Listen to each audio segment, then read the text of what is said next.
Hey everyone, welcome back to my personal channel, Social's Awkward. My name is David Vidal. Today I want to talk with you guys about some sweet spots on your Campagna TRex. 4 items actually, so I'm going to do this video in one shot and then break it up into 4 smaller videos to make it a little more palatable. That way you guys can be searching out the content that you want instead of sifting through one really long video. In this small series of videos, I'm going to talk to you guys about the rear view mirror, the ECO indicator, your stride line, and the ever-elusive power band. These are the sweet spots of the Campagna TRex. Let's go. Okay, moving on down the list, let's talk about the sweet spot in your stride line. That is that gap in between a front tire and your rear tire. You TRex riders know in a 3-wheeled platform, it can be very difficult to avoid debris and obstacles on the road. It is very important that we learn how to do this, first of all, for our own safety, and second, for the safety of our machines. You know, if you hit a pothole at a certain speed or a certain depth of pothole, it can be catastrophic to your machine. Not only could it do a bunch of damage to your wheel, your rim, your tire, it could send you reeling. It could send you off the road.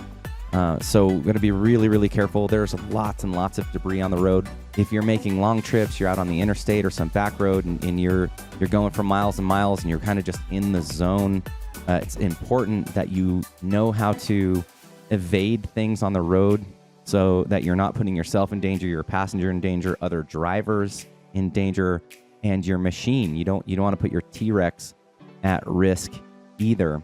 It is really, really challenging to avoid all the obstacles on the road. There is a sweet spot, but man, it takes practice. So how can we do that? How can we avoid some of these things? How can we make sure we hit that sweet spot? Well, I think first of all, you need to get out and ride, and you need to ride intentionally. So sometimes I'll just go out for that very purpose. Like I'll go out for an hour or two, or if I'm out for an hour or two, I'll spend a half an hour of that time practicing some of these techniques. And I'll give you some hints or tips or tricks or whatever that I use while I'm out riding that have really helped to save me from hitting other obstructions or debris in the road. I'm not saying that I'm like the model TRex driver. So and I'm not an instructor either. I'm just going to share some tips about what I do. You can take them or leave them. But what I like to do is get whatever the thing is as close to the inside, if possible, on the driver's side, because you can see that wheel very clearly. I like to get that on the inside of the driver's wheel as close as I'm comfortable, as close as you can to the inside of the front wheel, and make your line as straight as possible so that you know you'll pass it with the back wheel. So I know if I ride that line that's closest to the inside of my tire, I know the back tire will clear it. So you don't want to go out there and put a bunch of rocks or tennis balls in the road. So what I do is I find a 2-lane road, 2-lane on my side, so I guess a 4-lane road. But if I've got 2 lanes on my side, now I can use that dashed white center line as an obstacle that I'm trying to evade. So you want to make sure you do this in an area that's not busy. There's not a bunch of traffic. I mean, you guys know all the things, right? Don't do this in traffic. So what I do is I'll at first just move my TRex over. So I'll be in the right lane, and I'll move my TRex over to the left so that line is riding on the inside of my driver's side tire. And now I'm not doing this very fast. Don't do this at like 60 or 70 miles an hour. I'm doing this at like 20 miles an hour, 15, 20, sometimes 30 miles an hour, like very, very slow on a deserted road, just so I can see and feel what it looks like to have something pass by that tire right there. So another thing to consider is your height, which we can talk about later. But the TRex is as low as it is. It has a really good stance, and I've been able to navigate in almost every situation. You know, gas stations and parking lots are usually the most tricky because they have little, those ramps to get in on them. But if you've got something that's taller than your ride height, that's a totally different problem.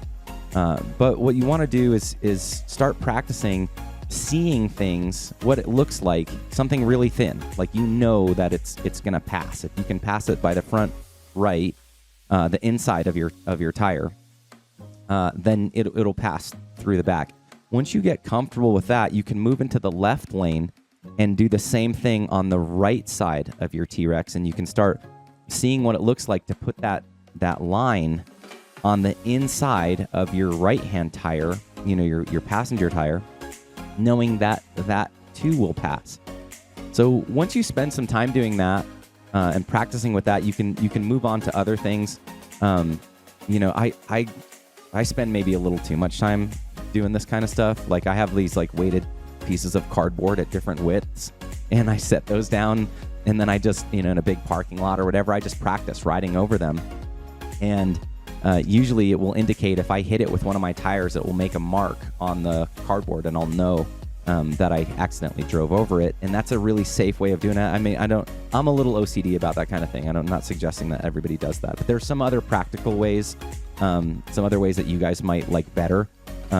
So the line on the road is one of them. The one reason I don't like the line on the road is that, if there's other traffic around, like you really do have to be careful. Like you don't want to do this in a high traffic area, but there are other obstacles, natural obstacles in the road that you can use for practice, and that's exactly what I do. So if there's other like little indicators on the road, or sometimes there's like water caps on the road, and the biggest thing that I have found that you can evade in the T-Rex that you can put through that sweet spot is the sewer cap, and I do this all the time. So even when I'm just out riding for fun, if I see a little obstacle in the road, like a sewer cap, I will intentionally set myself up to try to put that thing in the sweet spot, so that I know if I have to evade something more serious, like a pothole or cat or something else, that I can safely navigate around that thing without doing damage to it or my T-Rex. And it takes a great deal of practice to get good at it, but there is a sweet spot right there. Additionally, I would point out that you can overcome obstacles greater than manhole covers or sewer caps if you can take your T-Rex at an angle. You can actually increase the stride. So if you're in a position where there isn't a bunch of traffic around you and you're just trying to evade something nasty, you can kind of put that thing over to one side of your T-Rex and then turn slightly, so that you're creating a wider index or a wider berth for your stride to evade those things. But there's definitely a sweet spot right there, and I think it's absolutely worth your time and attention. Invest some of your time. For most people in the T-Rex community, we love our T-Rexes. We love to get out and ride them. We love that when they're all spiffed up and looking good and riding real good. And you want to keep this thing in the best shape possible. And for your safety and the safety of other riders, for the safety of your machine, it really is beneficial to get out there and kind of practice finding and using this sweet spot where you can kind of evade the debris and the other junk that we find on the road. I'd love to hear what you guys do for practice. If there's anybody else out there that's maybe a little over the top about it like I am, and doing things to practice just to become a better rider.